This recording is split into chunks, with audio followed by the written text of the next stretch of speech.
as you are getting older, can you share some tips for the aging lifter? Is there something we should do about our frequency or intensity of training, the influence on our joints, more rest maybe between sets? What are your tips? Yeah, that's a good question.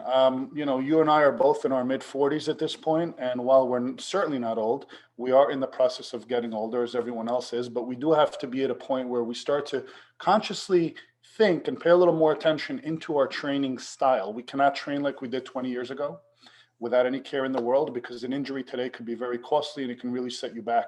And there's no guarantee you'll ever heal the way you would have. I remember when I was 17 and I broke an ankle, and then 3 weeks later, I was playing basketball. So I can only imagine if I broke an ankle and tore some ligaments today, I'd probably be suffering with this for a long, long time.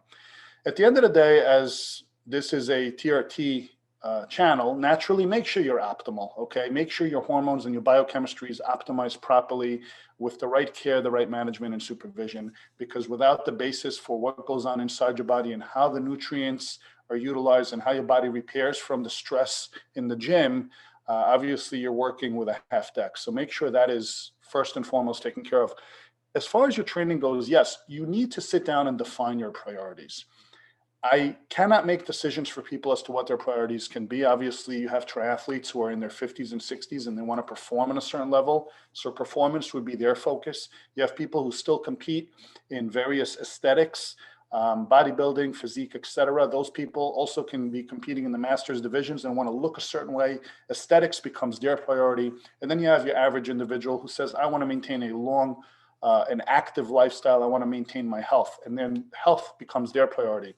So I like to call this the triangle of fitness. You have performance, you have aesthetics, and you have health. A lot of people want to encompass all three, which means all three may suffer a little bit for the sake of engulfing all right in the center. It's kind of a compromise. Once you identify your goal and be realistic with yourself, don't say I want all three and I want to be great at all three.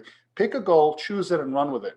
Understand that when you gravitate towards one end of that triangle, the other two are going to take a back seat. You want to look great, your health will suffer, as will your performance. I don't know anyone that stands on stage with veins in their abs, looks phenomenal, ready for a photo shoot. Their labs are going to be atrocious and their performance sucks, then they're probably ready to fall over when they take steps, okay? Because you're definitely not at your healthiest and you definitely can't lift much or have any energy. If you're going to be performing, don't worry about a little belly fat. Don't worry about anything else. You're there for strength, performance, energy, and endurance. And if you're there for optimal health, you're not going to look your very greatest and you're probably not going to perform your very best, but you can be moderate on both. But at least your body is healthy and you feel good. So number one, choose a priority. Once you've identified that priority, here are going to be general blanket policies for the aging person. Aging, again, this is whatever it means to you. We're all different.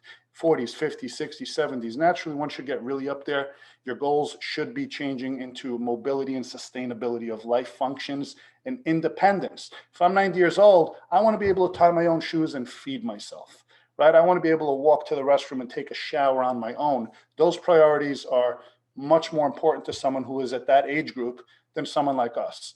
So in general, understand your joints are going to have wear and tear. I don't think there are many people over the age of 40 without some level of herniation in their spine.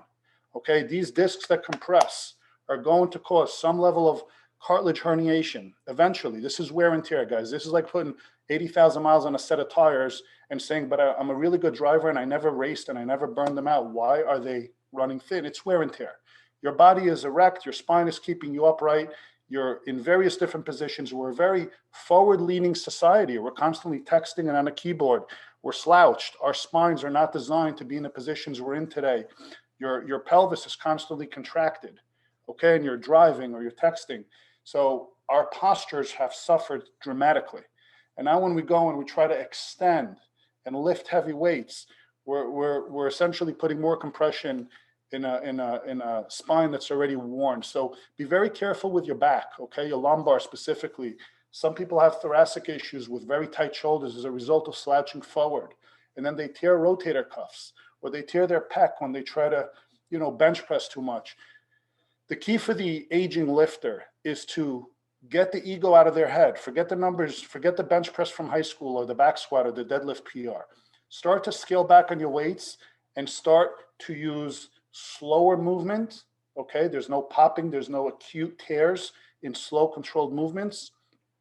Use gravity as your friend, not as an aid, not as an assistant, but as your friend. Let it kind of create the resistance for you under control. Slow eccentrics with light weight in volume, time under tension, can create similar type of tissue damage, which is going to generate strength and muscle building, as opposed to just going heavy, heavy, heavy, and then starting to use momentum to move the weight. Because remember, your joints and the insertions of your tendons are no longer as pliable and as forgiving as they once were. Our muscles tend to shorten with age, especially if you don't practice stretching techniques. Okay, as you contract during the course of your life, your muscles begin to shorten. So you can't take a short rubber band and then expect it to stretch to its original form without tearing. So be very cautious. Injury avoidance should be number one goal. Sarcopenia, which is age-related muscle wasting syndrome that occurs as we age, should be number two goal. Prevent muscle loss. Stop thinking about getting bigger and stronger in your 60s. Not saying you can't, but stop thinking of that as a goal and start thinking about preserving what I have built, and hopefully you have a solid foundation. Preserve for as long as you can, okay? Men end up in nursing homes because they lose their ability to be independent, they lose their mobility, and they lose their strength, and they lose their muscle. So we see what we call skinny fat, very, very thin arms and ribs up here, but then they have this distended belly. The core is weak, all the organs are settling down. Preserve the muscle you have. Use a lot of isometric hold movements. You cannot injure yourself in an isometric hold.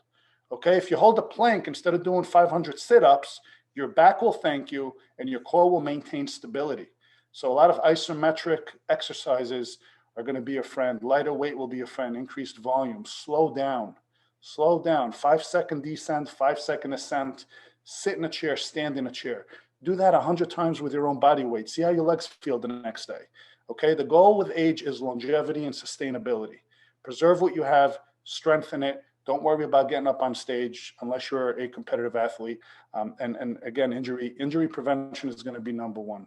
You will never recover from an injury at a later age the way you did when you were younger. So maintain your health and your lifestyle so that you can continue to be active well into your later years. Mm-hmm. What about training frequency? Should people train less frequent in a week, only 2 times instead of 4? I would say as you age, start to find hobbies that are active. It doesn't mean you need to be in the gym 6 days a week, but it also doesn't mean you need to sit on the couch 6 days and train once or twice. Find active hobbies. Take up hiking, take up tennis, take up cycling, take up anything that you enjoy that gets you out and moving. Okay, you've spent many years of your life building to where you are. Start utilizing your time. Presumably you would have more free time as you get older. Start utilizing that time for hobbies. Longevity in anything is basically reliant upon someone enjoying the activity. No one is going to do something they don't like just because they have to, unless it's a job, right? So at the end of the day, find a hobby that you enjoy. Go run around with your kids, your grandkids, or whatever the case may be. You can be active 7 days a week and naturally listen to your body. If you're feeling like you're breaking down or you're burnt out or you just had a rough 2 weeks of activity, take a day or two off, let your body recover, sleep it off, eat well, and you'll feel fresh. Sometimes taking a full week off can literally make you come back stronger and better. I've seen, for example, I've been out of the gym for a month now just because I got really busy. This is like the longest hiatus I've been out of training, and I've lost a ton of weight as a result. I get it back quickly, but I actually did my labs about a week ago, and my liver enzymes have never been better. I mean, they're so low, and this is literally a result of no protein breakdown. My organs are now feeling much happier than when I'm intensely training. So sometimes taking a little break isn't a bad idea. But frequency in training, listen to your body and just stay active in your own ways. Okay, some people think, well, I missed the gym today. Yeah, but I still rode my bike for an hour. I went for a walk in the park. Great, right? You didn't sit on the couch. That's a form of exercise as well. Yeah. Focus on your heart as well. Don't forget your heart. Okay, as you age especially, cardiovascular becomes so much more important with age than it is when we're young. When we're young, we're thinking, oh, lose weight, do cardio, play sports. when you get older, take care of your heart, allow it after all these years of contracting and possible thickening of the ventricular walls, focus on allowing it to relax. This is like yoga for your heart, low intensity, steady state cardio, walking, cycling, etc. It doesn't have to get you out of breath, just move. Yeah, right. Great advice. Thank you, Gil. Bye.